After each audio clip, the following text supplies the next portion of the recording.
O Panteão dos Deuses Caídos, uma jornada pelos falsos ídolos da Bíblia, uma saga de poder, sedução e a eterna batalha pela devoção humana, revelada através das escrituras sagradas e da tradição ancestral. Nas páginas milenares da Bíblia, da Torá e nos anais da tradição judaica, desenrola-se um drama épico.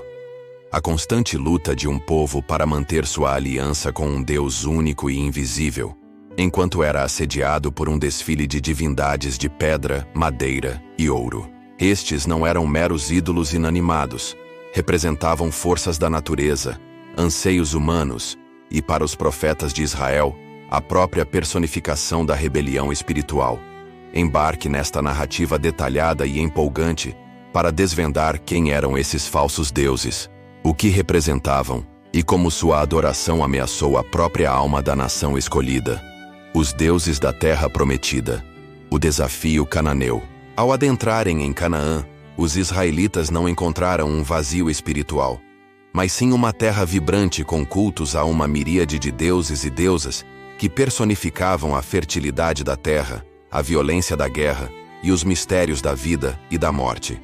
Baal, o senhor das tempestades, o mais proeminente e persistente adversário do Deus de Israel era Baal, cujo nome significa Senhor ou Mestre. Era o Deus da chuva, da tempestade e da fertilidade, essencial para a sobrevivência em uma terra agrária. Seus seguidores acreditavam que ele cavalgava nas nuvens e que sua voz era o trovão que trazia as chuvas vivificantes. O culto a Baal envolvia rituais em lugares altos, com sacrifícios de animais e, em alguns casos, práticas de prostituição cultual, simbolizando a união do Deus com a terra para garantir a colheita. A mais dramática confrontação com este culto está imortalizada na história do profeta Elias no Monte Carmelo. Em um desafio espetacular, Elias zombou dos 450 profetas de Baal que clamavam em vão por fogo do céu, para depois invocar o Deus de Israel, que respondeu com uma chama avassaladora, consumindo o sacrifício e provando sua supremacia. Astarote e Azerá, as rainhas do céu. Ao lado de Baal, reinava um panteão de deusas poderosas. Astarote, ou Astarte, a deusa da fertilidade, do amor e da guerra, era frequentemente adorada em conjunto com Baal. Seu culto, muitas vezes sincrético com o da deusa mesopotâmica Ishtar, envolvia práticas sensuais e era uma constante tentação para os israelitas. Já Aserá, a deusa mãe, era representada por postes de madeira ou árvores sagradas erigidas perto dos altares de Baal. A presença de um poste de Aserá era um sinal inequívoco de apostasia.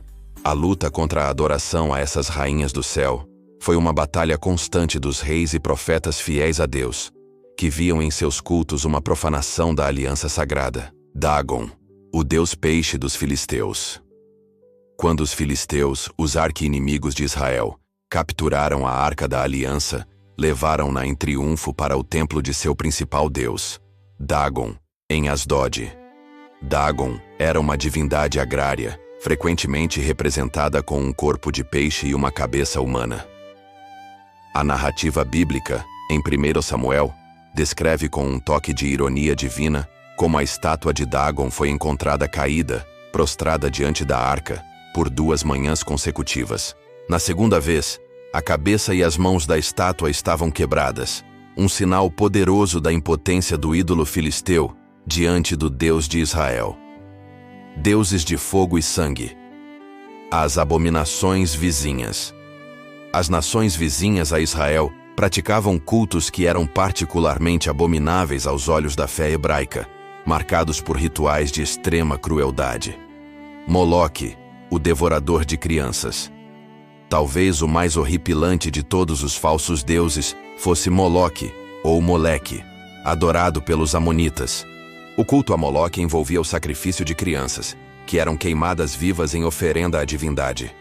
A Torá proíbe veementemente essa prática, considerando-a uma profanação do nome de Deus. O Vale de Inom, perto de Jerusalém, tornou-se infame como um local onde esses rituais terríveis foram realizados por reis apóstatas de Judá, como Acaz e Manassés, marcando um dos pontos mais sombrios da história espiritual de Israel. Quemos, a abominação de Moabe. Similar a Moloque em sua natureza sanguinária, Quemos era o deus nacional dos moabitas. Em tempos de grande aflição, como durante um cerco militar, o rei de Moabe não hesitou em sacrificar seu próprio filho primogênito sobre os muros da cidade para aplacar a ira de Quemos e obter a vitória, um ato que chocou e repeliu os exércitos de Israel. O bezerro de ouro, a traição no deserto. No próprio alvorecer de sua jornada como nação livre, enquanto Moisés recebia os 10 mandamentos no Monte Sinai, o povo de Israel, impaciente e ansioso por um Deus visível, cometeu um ato de traição que ecoaria por toda a sua história. Pressionado pelo povo, Arão, o irmão de Moisés, forjou um bezerro de ouro, provavelmente inspirado no deus touro Apis do Egito, de onde haviam acabado de ser libertados. Este ato não foi apenas a criação de um ídolo, mas uma rejeição direta do Deus que os havia tirado da escravidão com mão poderosa. A ira de Deus foi imensa, e a quebra das tábuas da lei por Moisés simbolizou a ruptura da aliança causada por essa idolatria. Os deuses do Império. O desafio greco-romano no Novo Testamento. Com a chegada do Império Romano, um novo panteão de deuses entrou em cena, desafiando a fé da igreja cristã primitiva. Zeus e Hermes em Listra. Durante uma de suas viagens missionárias, o apóstolo Paulo curou um homem coxo na cidade de Listra. A multidão pagã, maravilhada, confundiu os missionários com seus próprios deuses.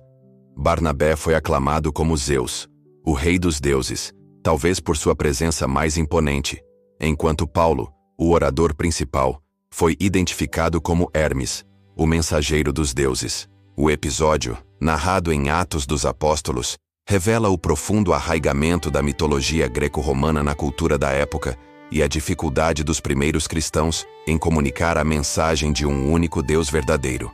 Ártemis dos Efésios, a fúria da deusa da fertilidade.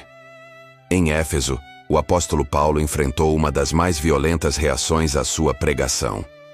A cidade era o centro do culto a Ártemis, conhecida pelos romanos como Diana, uma deusa da fertilidade cujo templo era uma das 7 maravilhas do mundo antigo.